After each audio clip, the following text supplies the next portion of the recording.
Hello, my dear 7th class students. As we started the chapter Mughal empires and discussed first Mughal emperor to last Mughal emperor, the first Mughal emperor Babur and the last Mughal emperor is Aurangzeb.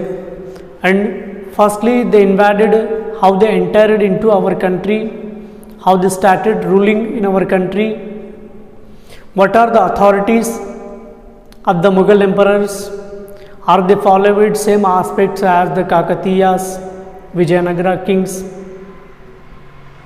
and what are the monument places were constructed by the Mughal emperors. These all things we were discussed in the previous session. Let us we start in the today's session with the title Relationship of the Mughals with other rulers. Relationship of the Mughals with other rulers. So what are the relationship with Mughals to the other rulers? Around the time when the Mughals came to the India, there were several kings and chiefs in all parts of the country. The Mughals sought to bring them under the control. They allowed the order and rulers and the chiefs to continue to rule over the large parts of their old kingdoms and collected revenues from them. But these rulers could not wage wars and against each other and had to keep an army ready for the use of the empires.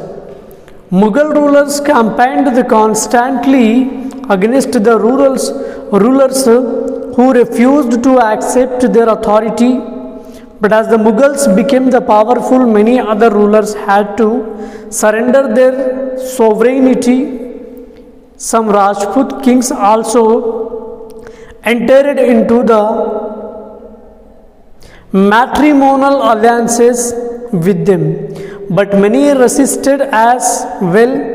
The Sisodia Rajputs of Chittor refused to accept the Mughal authority for a long time. Once defeated, however, they were given their lands back assignments. Mughals also employed the methods of not removing their opponents after defeating. This helped them to extend their influence over many kings and chieftains. As a political strategy, Mughals married the princess of the local rulers. Jahangir's mother was the daughter of a Rajput ruler of Amber, modern Jaipur. Shah Jahan's mother was the daughter of the Rajput ruler of Jodhpur. So they were married to the several others, so like other people, which means like other chiefs who were ruled in the previous times. So that was the situation where we can see where the regions which are deviated with the Mughals means also they were not came under the control of Mughal dynasties, Mughal empires. That was the situation where we can understand the several scenarios. Basically, where the against or oppositions are defeated, they should be evicted, they should be surrender their properties to the Mughals, but it was not held. Meanwhile, in the intellectuality, the Mughals are married to the local peoples and Mansabdars and Jagirdars. These are the people who were also used to collect taxes. When they started collecting taxes under the Mughals' prior and dynastyship,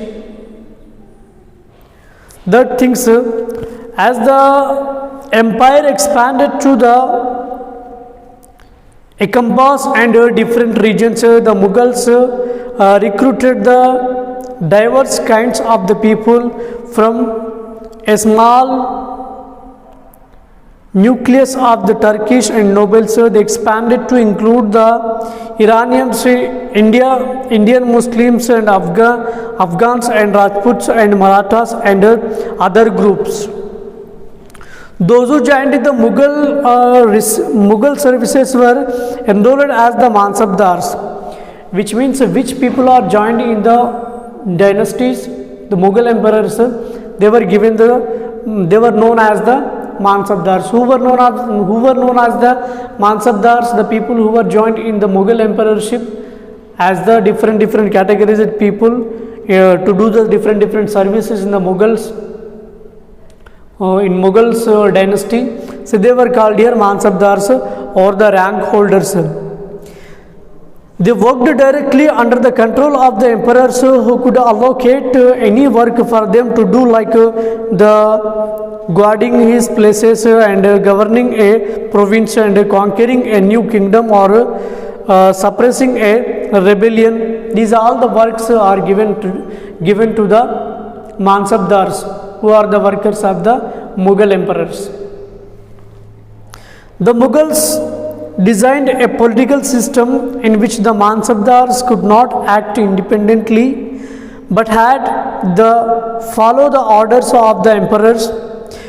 You may remember that the Nayakas in the Vijayanagara Empire could become the independent and the powerful enough to declare themselves the kings. The Mughals prevented this by the constantly transforming the Mansabdars from one place to another every 2 or 3 years. Thus, a Mansabdar could not get the settled and powerful in any one place.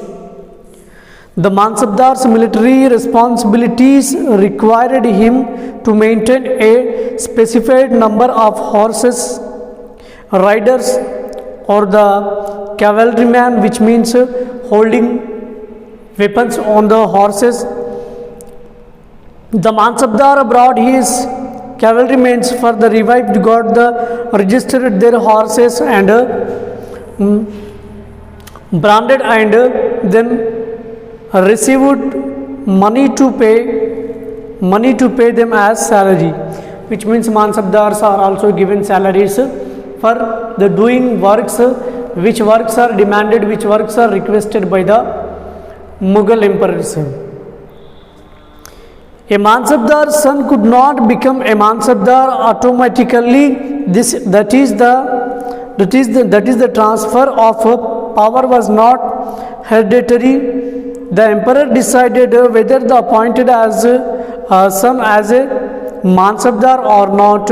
In fact, he even took over all the property of the Mansabdar on his death.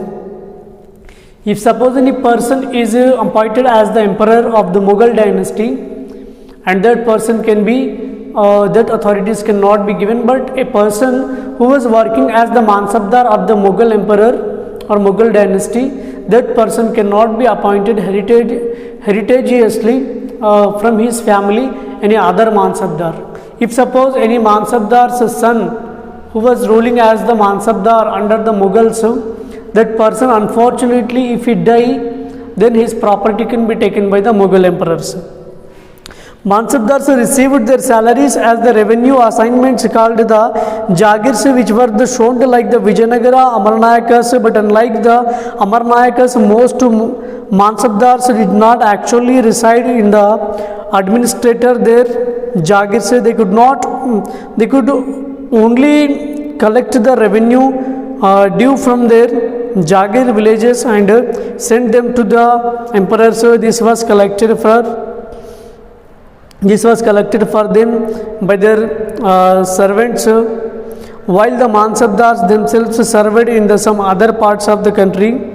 The Jagir was administered by the other officials and directly under the emperor, and these officials tried to ensure that the Jagirdars agents did not collect more from the farmers than the permitted. The Jagirs too were constantly transferred every 2 or 3 years. So this was the situation where they have seen in Akbar's regiment, these Jagirs were carefully assessed so that the revenue were roughly equal to the salary of the Mansabdars. By Aurangzeb's regiment, there was a huge increase in the number of the Mansabdars, which mean a long wait before they received a Jagir. These and the other factors created a shortage in the number of the Jagirs. As a result, many Jagirdars tried to extract as much revenue as possible while they had a Jagir. Aurangzeb was unable to control these developments in the last year of his regime, and the farmers therefore suffered tremendously, which means where the Akbar was under the regiment and when the Aurangzeb was under the control of last regiment, at that time he was appointed to the so many mansabdars. So we can continue Zabt and Zamindars in the next session of the online class. So you have to start this fair note. You have to write this lesson into your fair note. First you have to prepare some 1 mark questions, then after write keywords, then later you can write the improve your learning question answers. Thank you.